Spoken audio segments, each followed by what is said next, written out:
What is the difference between Bitcoin, cryptocurrency, and virtual coins?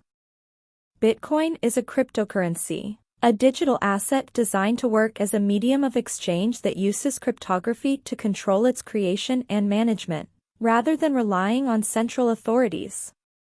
Bitcoin is the first decentralized cryptocurrency, as the system works without a central bank or single administrator.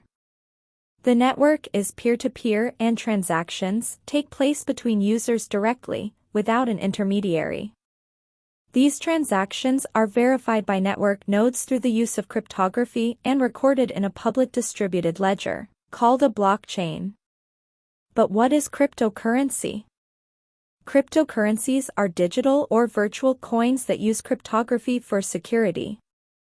A defining feature of cryptocurrencies is that they are generally not issued by any central authority, making them theoretically immune to government interference or manipulation. So, what is virtual coins? Virtual coins are digital tokens that have no physical form and exist only on the internet.